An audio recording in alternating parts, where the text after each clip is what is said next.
can just marry that person. Some families may not be happy about the choices their kids make, but we can marry whoever we want to. Now, UNICEF estimates that there are that internationally, it's the United Nations International Children's Emergency Fund is what UNICEF stands for. So they estimate that 650 million women and girls who marry before the age of 18, that there are 650 million women and girls married before they become age 18. That's horrifying. And some boys also are forced to marry young, but mostly it's women. And they are disproportionately at risk. And these women account for 68% of all people who are forced to marry. So the higher percentage is these women. Now, almost 2/3 of them forced to get married happen to live in Asia and the Pacific region. And the absolute highest percentage of forced marriage, just before the age of 18, occurs in Arab countries. Despite this, the risks are present in all countries. I mean, we may not hear about it here, but it happens all over the world. Marriages can be forced, especially among people who are members of marginalized groups. They are at extremely high risk of having enforced marriages. So back to the story of Elimelech. He had a relative named Boaz who owned a field. Ruth went to the field to glean the leftover wheat for Naomi and Ruth to live on. Now, they would just take what was left over after the harvest. So Ruth went there every day after the harvest was done, and Boaz took note of her and realized that she was related to Naomi and that Ruth was a very hard worker. So he went to her and laid with her and told her not to glean in any of the other fields. And he also let her know that he had told the other men not to touch her because she was at risk at that time. Especially as a Moabite woman. She could have easily been raped multiple times or forced to marry someone. She was at that high of a risk. So Boaz told her not to go to any other field because he knew the risk that was there for her. And he also told the other men not to touch her. And that when she was thirsty, she was not to go to the well because she would be absconded and raped multiple times. She was at very high risk for that. You know, even our refugee friends tell stories. Remember, I told you about someone who stayed in a refugee camp for 5 years. And they had signs that said 1A, 1B, 1C, etc. And that showed where they lived. It was kind of like a map of where they lived. And it was quite a big sign. And if you lived at the bottom tier, then you had to walk all the way up to the top of the village or the refugee camp to get water. And that was the women's responsibility. And as they were coming up to get water, they were raped continually. You know, so if you lived in a different part of the camp where it was not very far from the water source, then you were less likely to be raped. However, you were forced to marry. And this is happening today throughout the world. Women walk all day just to get water because it's their duty. And on the way there or on the way back, they can be raped or kidnapped or murdered or forced into marriage. And this happens today in 2024. It's nothing new, but it's sad. So Boaz said, Ruth, you are free to go drink because these men will not touch you. Boaz was in a position of power and could demand that. He knew that she was a foreigner. She knew that she was from Moab, and the Torah strictly forbid a Moabite person to come into the household of a Jewish person, and that had been in place for generations. And Boaz knew that, but he had heard about her dedication and her great love for Naomi and her loyalty, so much that she had left her home and her homeland to come with Naomi. Ruth had sacrificed so much. So Boaz prayed for a reward. He prayed to the God of Israel to please reward Ruth, because she had showed such dedicated love. There was no envy or no jealousy or no hate. There was no conflict within her. He did not tell her to go back to Moab or go back where you came from. Get out of here. You can't stay here. You're an immigrant. You're a refugee. You're an asylum seeker. Get out. He did not say that at all. He did not tell her she was horrendous, that she was a deplorable Moabite. He didn't say that at all. He did not insult her at all. In fact, he praised her because of her dedication to Naomi, who was a Jewish, and her courage to leave her home country and become an immigrant in Israel. That took incredible courage, because Israel and Moab had never met on common ground. They never had tea together. Not ever, ever, ever. And here Ruth came into Israel.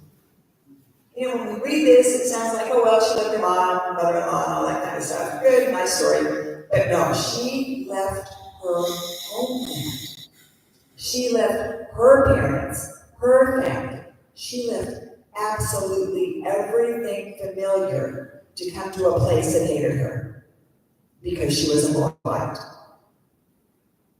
And their law even said that no Moabite could be a part of a Jewish family. But she came anyway. That's mind-boggling. You know, I'm sure the rabbis who read that were astounded and thought, this cannot be. But she was incredibly courageous. You know, they say love is blind to borders. Love is blind to different races and different religions. Love is blind to that. So Boaz gave her love, even though she was a Moabite, and told her that he had prayed that God would reward her because of her kindness. And why was Boaz so kind? Why would he do that? I don't get it. Why was he so touched by Ruth? Because he recognized the love within her and the respect that she had, that she willingly sacrificed for this family of Jewish people. You know, we are called to love God and to love people, and that shouldn't be hard. It should be pretty easy. For some people, loving God completely and loving people completely is a tough deal, but it's not supposed to be. It's not supposed to be hard. We're designed to love, to be kind. We're designed to share what we have. We're designed to care, to have compassion, to feel for other people. In the darkness of this world, We don't often see that, right? Not everyone knows how to share or knows how to have that compassion. Everyone does know how, but they don't know how to welcome people to the table, whether they disagree or agree politically or disagree with whatever. We are called to the same table and welcomed to come and take communion together. But it's tough. The darkness wants us to hate. The darkness wants us to envy and detest. I think hate is signed more strongly by doing it here at the forehead than by doing the two-handed outward sign of hate. The darkness wants us to discriminate and judge and marginalize and have conflicts. When this happens, the darkness rejoices. Whenever we argue about politics, whenever spouses fight, whenever we fight with our adult children, or we argue with our neighbors or our friends, we just need to call a big time out and say, hey, can't we just have a civil discussion? I get it that your viewpoint is different than mine, but this is still my viewpoint, so what's your viewpoint? And then look at each other with interest. It's supposed to be easy, but it's not. Because the darkness is in this world. And we have to strive to be the light as best we can. We strive to be, in the Jewish word, the or. And or means light in Hebrew. So we strive to be or. Darkness causes conflict within ourselves as well. And it's awfully difficult when we have conflict internally. It's just sad, it's heartbreaking. When we should be having internal peace and love and serenity and joy. That's what we're supposed to have inside of ourselves, but often we are conflicted. Sometimes our marriages aren't working. People different than us have conflicts with us sometimes, and that's really a disease. It's worse than COVID. Conflict is a virus, is the worst of all viruses there could be within the world. But because Ruth loved and devoted herself, you can see that the end of the story of Ruth and Naomi and Boaz was that Boaz did want to marry her. Boaz was thrilled. He ran to the city gates when the men were having their meetings, making their big, important decisions. Boaz entered. And they approved because Boaz was a relative of Elimelech and knew that Boaz would receive the land of Elimelech. And these three did not have any land because Elimelech had died and the sons had died and that land was not able to be passed to the women. So they knew that Boaz was going to be the rightful inheritor of that land. And Boaz would take care of Naomi.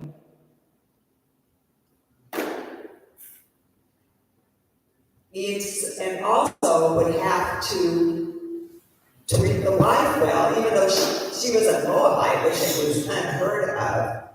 And so they bore a son named Obed. And Obed became the father of Jesse. Jesse became the father of David, Israel's greatest king ever. There was no more ethnic cleansing happening during that time. There was ethnic acceptance. The biggest ethnic acceptance that ever happened was when this Moabite woman was accepted into this Jewish family. It's an astounding story of how great the great-grandmother of the nation, of the nation's biggest hero, was a Moabite. Ruth is one of only 5 women named in the lineage of Jesus. You know, Jewish people tended to keep great genealogies. We have the names of all the people who perished in the Holocaust. It's important information that's valued. Well, the same was true in Jesus' day. And there were only 5 women who were documented. Because women's names just were not recorded. The men's names, of course, were recorded. Men were human, but women were viewed as property. So there were only 5 women's names that Matthew recorded in the heritage and the genealogy of Jesus. There was Tamar, there was Rahab, there was Ruth, there was Bathsheba, and there was Mary, the mother of Jesus. Those were the only 5. And Ruth was the Moabite, but she was named and documented in the Gospel of Matthew, in the book that we still honor today. That's amazing that Ruth was in there.